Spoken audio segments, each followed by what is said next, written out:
નર્મદાના તિલકવાડામાં એકલવ્ય મોડલ શાળામાં વિરોધ સામે આવ્યો છે। સમયસર ભોજન આપવાની માંગ સાથે વિદ્યાર્થીઓનો વિરોધ રજૂઆત કરતા આચાર્ય ધમકાવતા હોવાનો પણ વિદ્યાર્થીઓએ આરોપ લગાવ્યો છે। સ્ટેશનરી પર સમયસર ન અપાતી હોવાનો પણ આરોપ। વિરોધ બાદ એક જ દિવસમાં સારું જમવાનું અપાતું હોવાનો પણ આરોપ વિદ્યાર્થીઓએ લગાવ્યો છે।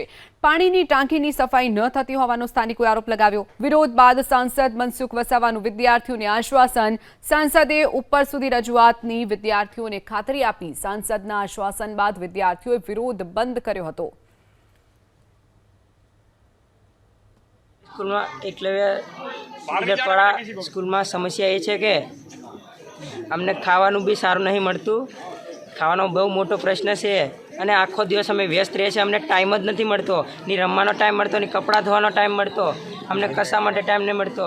અમે રેમેડિયલમાં આવીએ છીએ, પછી હોસ્ટેલમાં રહેવાનો અમને પણ ટાઈમ નથી મળતો। તો કે પાણી અમને પૂરું પાડો, કારણ કે અમે કંઈ કહીને થાકે છે, લેટર પાસે આ કહે છે। અમારી મુખ્ય સમસ્યા આ છે। બીજી ગૌણ સમસ્યા પણ બીજી અમારી બહુ બધી છે।